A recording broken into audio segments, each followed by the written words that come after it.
it's funny. I actually have just been working a bunch on reconfiguring the set for this up and coming run because we're playing 3 Nashville shows and I want the songs to obviously not be arranged the same every night. But it's so much easier said than done because of the different tunings involved and certain songs just flow into each other and sometimes you have to change them a little bit or the endings to make it ring out if it's normally a hard stop. But I remember it's just one of those songs that's, for me, it feels like a really good opener and a really good closer. So it's not at the beginning of the set because it's not on the second record we just put out. Yeah, I don't know. It's really fun to close with. People always get really excited when we play it, and it's just a fun rush of energy for us, and I don't have to think too much about it. I can just really let loose and have fun. But yeah, a lot of that comes into play with tuning and stuff and how things ended up working together and running into each other. And there's only a few songs that could work as an encore in my head, and that's one of them. Mm-hmm. And running is an interesting example too. Well, first of all, talk to me a little bit about some of the alternate tunings you are using. Well, I have maybe the largest set is in standard, but second to that is drop C, and then there's also drop D, and then there's a song Picture off the first record in which I did E, A, E, and then the rest was standard. So those are the different tunings, but that's kind of, it's just a strange thing because I'm really stubborn and I really like my guitar, which is the first electric guitar I ever got, and it just means a lot to me. So usually you would have 2 guitars, one that's set up for drop C with a larger string gauge and one that's in standard or whatever you're normally at. But every time I've tried to do that, I just end up using my regular guitar and tuning it down anyway. So instead of switching between the two, we just kind of cater the sets around the tuning. And I always want to kind of lay them out so I can talk as least as possible, so that has a little bit something to do with it. But yeah, those are drop C, drop D, and standard are our main tunings that we go through throughout the set. Talk to me a little bit about Running from the new album. I wonder about the origin of that song because it's got such a distinctive riff. And is that something where you did the riff first or had the progression and then put the riff over it? I started with bass for Running, and then I moved to lead guitar after it. So if I'm ever going to start with bass, then I just have a loop pedal and I'll sit down. And I really like writing with bass. I like bass a lot. And I get bored of just playing chords on the guitar. So if I start with bass, then I can move over to lead stuff. Mm-hmm. So yeah, I started with bass with a loop pedal and then looped it and then wrote the lead part over it.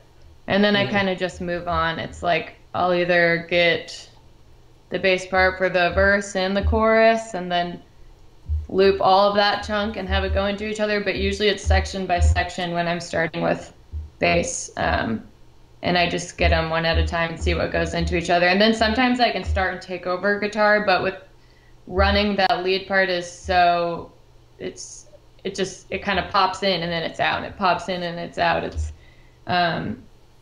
yeah. I actually started that with, I did the bass and then I did the lead part, and then over the chorus, I wasn't playing chords to start. There was this pedal that I really loved, and I can't remember the name of it, but it's in my music room right over there. But I was actually during the chorus just wanting to just click on the pedal, and it was creating this like weird kind of wall of sound. But when I took it on the road and was testing it out before the record was out, it was so different in each room it was in and my amp distance to the pedal that I just decided to go with the chords and then break out into the lead part for the second half of the choruses. So yeah, that went through a couple different stages, but to make I just made that really long. The answer is I started with bass. No, that's fine.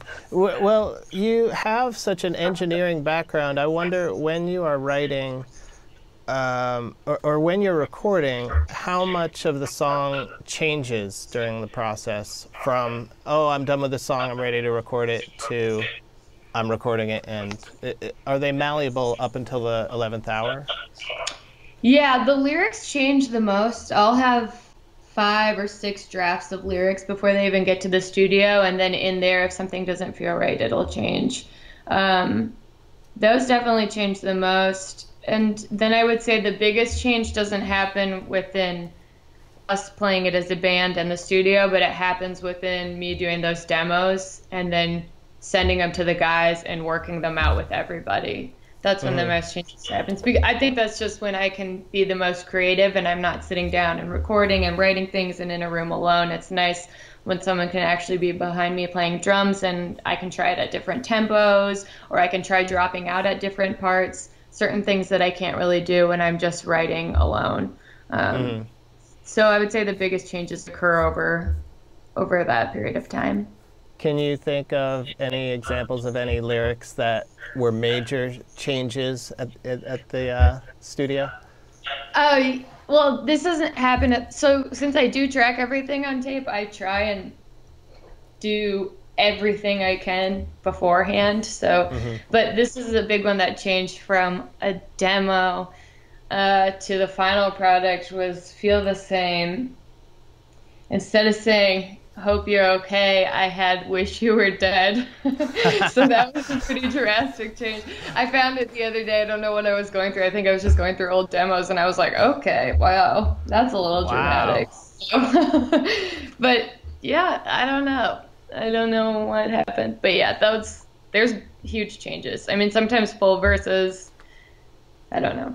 That's funny. It's like one word can change, or one phrase can change everything. I think there was Oh this yeah. legend, or no, it's not even a legend. There's a recording example of it, of the Beatles. Why don't we do it in the road instead of nobody will be watching it?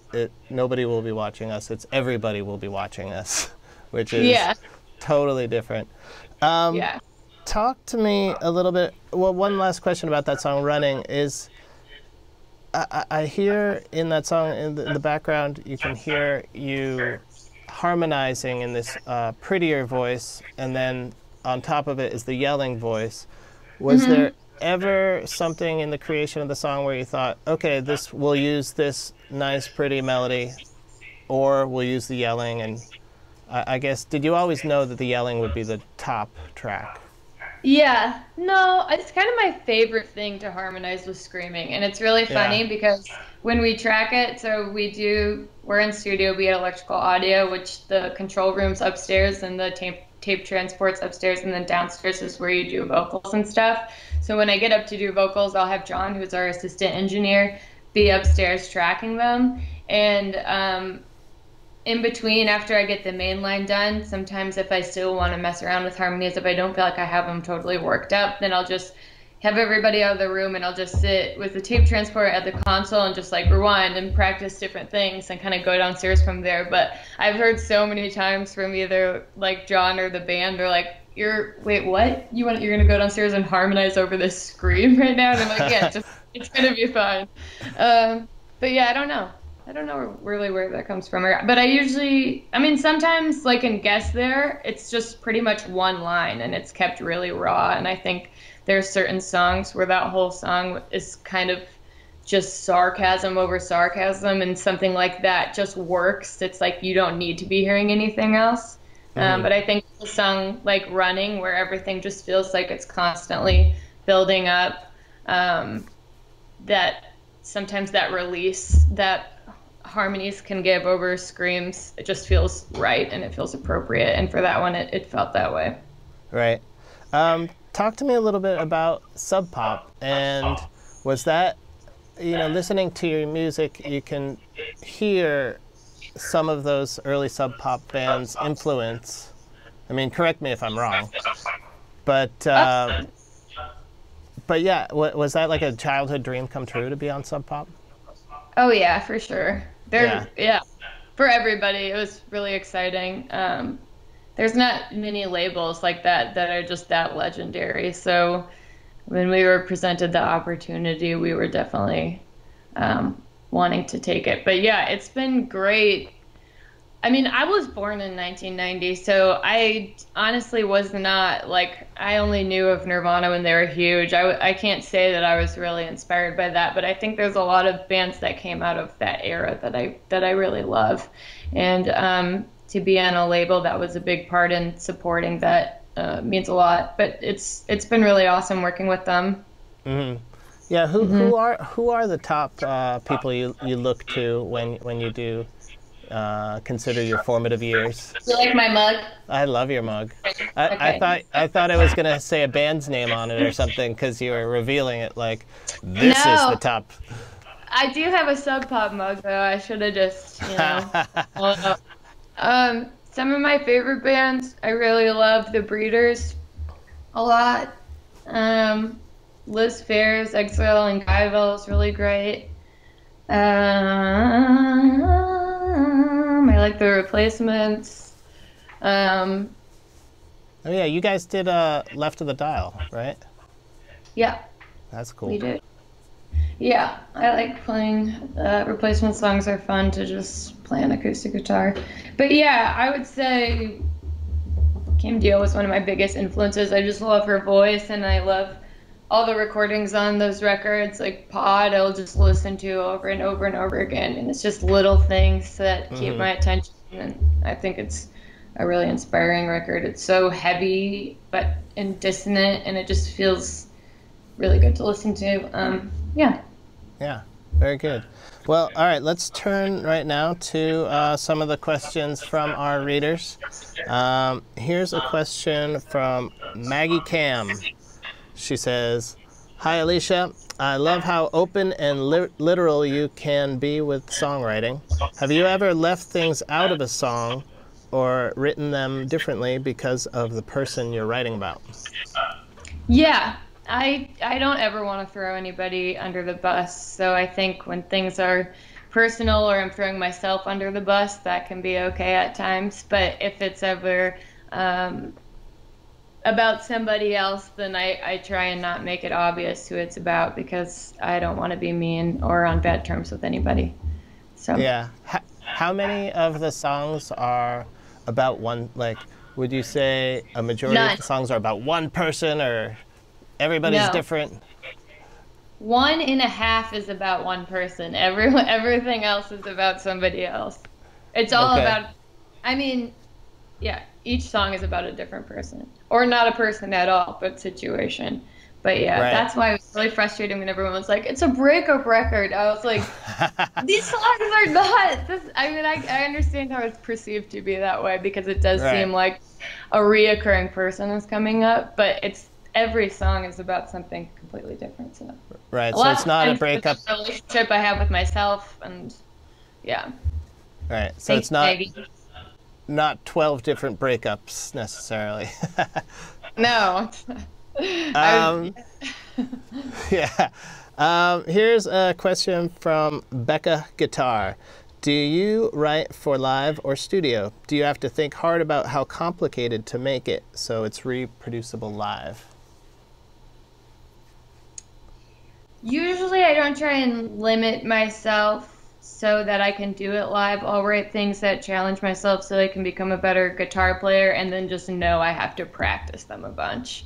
Like, to be totally honest with you, playing Kills to Be Resistant can be really difficult for me. I have to practice that a lot. I'll like still sit in my room and just practice it. There's one part in the choruses where it goes over and it's really quick and I try not to butcher it. But songs like that where I knew there's going to be a lot of lead stuff and a lot of vocals going on at the same time, I'll never hold back for it live. I just have to work to where I am able to do it live.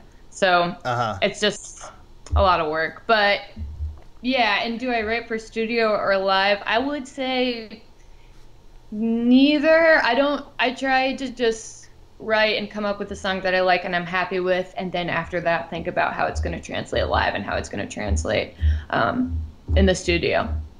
Mm-hmm. That makes sense. Yeah. Here is a question from A. Royals. How to contrast between verse and chorus? Rhythmically, melodically, lyrically? I think this person's asking for tips on what's the best way to contrast between verse and chorus. Um, my biggest problem is bridges. Always, bridges are really difficult for me. But I would say for lots of times, bringing up a melody can do so much. There's certain songs we have.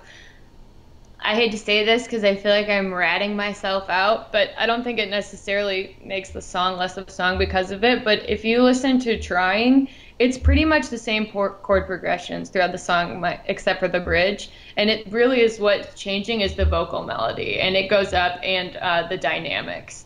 And I don't know, I think that's a good example of something that goes to show if you spend enough time working on dynamics and figuring out how to lift the melody a little bit more or make it a little bit more exciting in the choruses, that can really do a lot. Sometimes even with guitar stuff, if you have this awesome chorus, it's just like so heavy with the guitars, if your vocals are kind of just staying right here, it'll just suck out a little of that excitement. So for me, I really like writing vocals and recording them, and I think that they can do a lot more than sometimes it's they're anticipated to. Right, right. Here's a question from Blake Streicher. Do you have any advice for a new songwriter trying to get into the industry? That golden ticket. I don't know. Do you have advice for me to try and get into the industry? I'm just trying to. And yeah, just make music you like and that makes you feel good and that makes you happy, and hopefully it will speak to somebody. Yeah. I don't know. I would just say just make music you like, because that's all that matters. If you make a bunch of crappy music, then the industry might like it, but you won't be happy. what is, and then there's a follow-up here. What's your opinion on publishing deals? I don't have a publishing deal. I don't know my own stuff. I think it really depends, because for certain people it can be really great if you're looking to branch out and write with other people and work with other people a lot. Then publishing companies can be really helpful in opening up that door and making that connection between you and other writers. If you're like me, I just feel like I shouldn't give away my publishing unless it's a deal I can't turn away. But there's a bunch of different kinds. I mean, there's admin deals, which are pretty much there to help you out and collect royalties in other countries, which you can't get if you're self-published. And then there's co-pub deals, which is a bigger percentage that they'll take, but also they'll probably be more involved. And yeah, so it kind of just depends on the writer and what you're looking to do. Right. But yeah, it's really, yeah, I don't have any other words. Have you had any music in films or commercials or anything? I am working on some stuff now. I don't know if you never really know if any of that stuff will happen. But we had Too Tough in a commercial for a job placement company, and we've had Tryings and Guitar Hero, Milkman's and Tony Hawk, a lot of smaller things. Yeah, so we have. That's kind of funny, the job placement commercial. What was your reaction? The commercial was, we actually played live, we were in the commercial, and they went through how a guitar was being made. And then it was like circled around to being back at a show. And then I smashed a guitar and Too Tough was playing in the background. It was very dramatic, but it was fun. That sounds a lot cooler than just a job placement commercial. Yeah. I just imagined like, cable access television. Yeah. Yeah. Okay, here's a question from Eric Zawada. You seem incredibly confident when it comes to writing vulnerable lyrics. For example, Trying, I remember. They're so direct. How did you develop the courage in your songwriting with sharing such raw personal details of your life? I always feel sheepish sharing anything too personal, especially knowing that my parents, bandmates, wife, etc. will listen to it. Yeah, I think about that all the time. I actually think about if there's going to be an extended family member that's going to call out something in my lyrics or just kind of be like, that wasn't appropriate for you to write about. But I think there just is this line of respect where those people who you think are close to you, if they really support you, are just going to know that it's your creative outlet and it's kind of what you need to do just to get through the day. But when I first started writing, just a little bit more direct, I was definitely timid when we were playing live, but it went away so quickly. I think the response I got from that and the connection that it seemed to have with other people was way worth any sort of I can't, I'm like watching my language. I don't know if I should be. I'll just, any sort of butthead who's like gonna dog on you for writing whatever about throwing up in someone's car. But Yeah. yeah, so yeah, it just takes time. For me, like I said, that when I first listened to Liz Phair's Exile and Guide Bill, I remember just distinctively thinking I really appreciate how honest they were. And to me, it's harder to do because I'm forcing myself to really understand what I'm writing and making sure that the whole song makes sense. And if I looked at the lyrics and read it out loud, that I could at least get a general idea of what it was supposed to be about. And being honest in lyrics is just kind of a part of that for me. So you just do what you want to do. If you want to write like where nobody understands you and it's abstract, then go for it. If you want to write personal, don't not be personal because you're worried about what people will think. Right. Well, conversely, it's interesting. You take the first song on both albums have at least one line in the first song that might make somebody's parents blush. Was that kind of your MO to, just shock at the beginning, or was it just part of your just being honest? No, it's just being honest. I'm never like, let me throw in the shock factor. I mean, I don't. It's not. It's like kind of if you're gonna get there, it's like compared to what, There's so much more stuff. That's never really the part. It's honestly just like this is something that happened, and I feel like this is kind of a part of what this song is about, and it, to keep it out I would just kind of be fooling myself. So it's definitely not. I'm not trying to create any sort of shock factor. If it has that effect, then I don't know. I guess that's fine. Gotcha. Here's a question from Jim Seigert. A while back, I heard that there might be Jim! some. You know Jim? Well, Jim would come up to our Ohio shows. Nice guy. Okay. Well, Jim, nice guy Seigert asks, a while back, I heard that there might be some collaboration with you and Courtney Barnett. Has that materialized? No, is it just that's a rumor? Never been a thing. I mean, that would be great. Please, Courtney Barnett, collaborate with me. No, I don't know. No, those Have you any dream collaborators in mind? I don't know. Honestly, the thought of collaboration just makes me feel really crazy. I think writing for me is just such a personal thing, and I'm so used to just doing it alone. I feel like the moment I would get in a room with somebody, I'd be held back a little bit just naturally because I would be a little bit more insecure, and more timid to present ideas. But that's not to say that's not something I could overcome. But yeah, when I think about that, I don't know. It's an interesting thing. So Kim Deal calls you on the phone and you say... I'd be like, yes, obviously yes. I would not say no because I was fearful. I would say yes, and I'm sure it would be great, and I would get through it, and then maybe I would love it. All right. Steve C30 asks, what was the first song you wrote?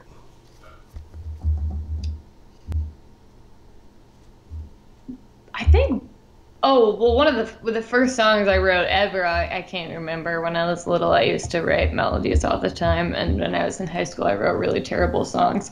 But the first song I wrote for Bully, I think, was Bully, song Bully, I That's think. awesome.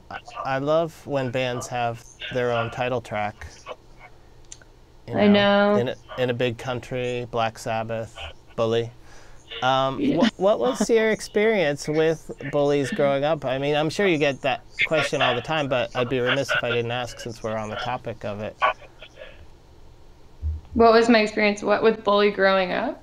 No, with actual bullies, like that led you to name the band as such, to Oh, led you to write a song. I the whole reason I named it Bully, this sounds so corny when I say it out loud, but I've been forced to talk about it so many times. Because I wrote the song Bully, and it sounds like a good band name. And the song Bully is totally about being your own bully, which I know sounds so corny, but it's about just kind of being in your own head and learning how to overcome your inner demons, if you will. But Mm-hmm. yeah, so it wasn't really about bullies, but I don't know. I mean, bullying is terrible. I think everybody deals with bullies in their life. I don't know anybody who hasn't. I can specifically remember people in high school, middle school that just said certain things that stuck with me for a very long time. Yeah, Um, yeah. I know. I'm sorry to have to ask that question. It's just, and you must answer it all the time. But we were on the topic. So, No, I don't. I just don't. I don't get. I don't care that you asked that. I just hate. I get so like anxious thinking that anybody would think we're like pro bullying because of the band name Bully. But I also feel like if you know the band at all or have listened to the music, that would be clear. Um, right, but yeah. right. When naming it, was there any consideration of like Google or search engines? Like, oh shoot, this is pretty ubiquitous. How are we gonna corner the search results here? Yeah, we well, no, we weren't worried about cornering the search results. We were just worried about taking somebody else's name. But we couldn't Mm-hmm. really find anybody with that band name. It turns out there is another band named Bully, I think in Atlanta, but if you would know which one is which if you're looking. Right, right. Here is a question from Heidi J. Biertaler. I used to live in Seattle for 6 years up to 1980. We left before Mount St. Helens blew, and then again from June 88 to August 1990. How is Sub Pop today? And how did you get signed not living in the Pacific Northwest? Well, we haven't lived, our label before wasn't, it was in New York, so I think a lot of labels don't just sign bands that live in their regions, but there are also a lot of Seattle bands on Sub Pop. Sub Pop is doing great. They have they bring their dogs to the office often, which is really a treat to see, and they have a lot of cute dogs. Everybody that works there is great. And yeah, it's doing awesome. They have a lot of bands on their label right now, so they're just busy, busy, busy. But yeah. Very good. Let's see. I have a question for you. I was thinking about that show in Boston, and there were people shouting out a song, "Shark Tooth." Is that the name of it? Yeah. And you didn't play it. What was the reason behind that? I don't even know if we just haven't played that song in forever. We spend a lot of time practicing and working out sets and Uh huh. wanting to keep things tight and sounding good. And so I'm not really one to just be like, if there's something we haven't played in a year, I don't really want to just play it. I'll overthink it and yeah, I don't know. I mean, we should work back up Shark Tooth, but they songs that we have in our set, they kind of go in and out. It's like we were playing Shark Tooth for a while and then we stopped and added something else in and it just changes. But honestly, I don't think that Wes our drummer has ever played Shark Tooth. I don't Oh, know. Or really? like we haven't played it with him for a year or something. So Uh, yeah, we weren't gonna play it. But I don't know. That always bums me out. I want to play everything everyone wants to hear, but like I was saying before, so much goes into figuring out the set. It's hard to find that time to just be like, all right, we'll play it. And then uh-huh. I don't know. I don't know. I wish we could Do you, be just. Maybe I should just try and chill out and be just like, sure, whatever. Throw at me your yeah, suggestions. I don't know. right on. Do you ever go to the website genius.com? No. It's basically it's the mother of all lyric sites, and Oh, okay, yeah. they Actually, I have. was off yesterday. Oh, really? What were you looking up? I wasn't, but I just like Googled lyrics that I was looking up lyrics to a McCluskey song, and then that was one of the websites it took me to. It has tabs too, right? Or is it Yeah, just yeah. yeah. I think it has tabs. I'm not sure, but it's funny. I like asking artists if they've ever looked up their own songs and seen what people have written. What people have So there, written? What do yeah. people So write? there's interpretations. So, Um, um, like here's which song says, "There's no flawless education, just a stupid degree." And somebody said, she has a beef with the education system. Growing up, we're taught that we all need to be successful. All we need to be successful is a good education.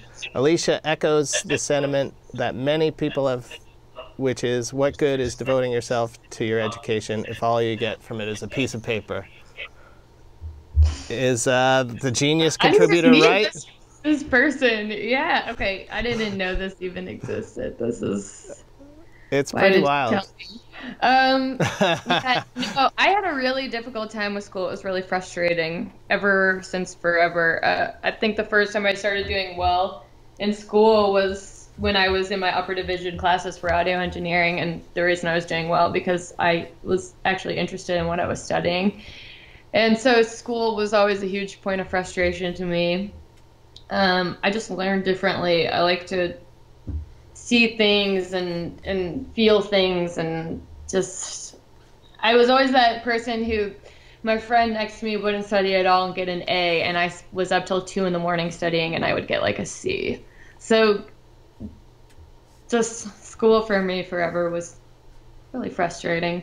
Also, I don't know exactly what mindset I was at when I wrote that, but I know that it was weird going to school for audio engineering because people would constantly drop out of the program and they would just say, you know, you don't need this, blah, blah, blah. Like, why am I studying this? But really, they were just, I mean, sure, I guess that makes sense, but I don't think that was really the reason they were dropping out of the program. And so that was just a weird thing to be going through school for something that was constantly being dogged on by other students and were dropping out of. Because I really liked going to school for audio engineering, and I thought it was really beneficial. And there was a lot of basic things that I learned from that program that I don't think I would have picked up on myself. So it was either one of those things that I was writing about.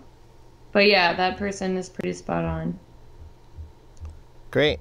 Well, we're just about out of time. I've one last question here from somebody named Red5. Can you talk about the factors you consider when sequencing the album? Oh yeah. Woo! Woo! It's a good last question.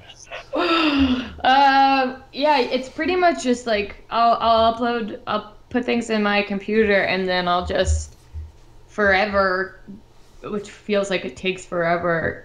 Sometimes so really you can only get the full effect of sequencing if you sit down and listen to a record for 45 minutes, which is super annoying, but I usually start with just listening to ends and seeing what fades out or what ended with feedback, what started with feedback that I could maybe loop together, or what has a hard stop and a quick beginning. And then also try and weave in and out of fast and slow so nothing feels too boring at times. Those are how I start, and then it's just a listening. I'll listen in my van, I'll put them on my headphones and walk my dog and just make little tweaks every time. But sequencing losing was difficult. I think that all plays into what I was talking about the set list too. You know, you don't want to have 4 slow songs back to back in the middle of the set because you don't want to lose people's attention. But yeah, that's really what it is kind of going through and starting with just the beginnings, and then also just clicking if you can start on the end into another end. It's so weird because certain ones you'll listen to back and you're like, oh, there's just no way, like that just can't work, and everybody's just like agrees that it can't work, and then other ones you'll put next to each other and you'll be pleasantly surprised. So yeah, it's really just trial and error over and over again. And if you do have any feedback ending that can also flow into something and you can kind of figure that out, well, yeah, you do sequencing before mastering, so then they'll be able to kind of tie that in there, and that's always a nice little treat. Yeah. Very good. Well, Alicia, thank you so much for your time, and thank you for listening, and thank you to the Berklee Online Video team, the creative team, Katie and Grace from Grandstand, Ryan and Julian from C3, and of course, Alicia, and you for tuning in. Thanks for having me. You're welcome. Bye-bye. Bye.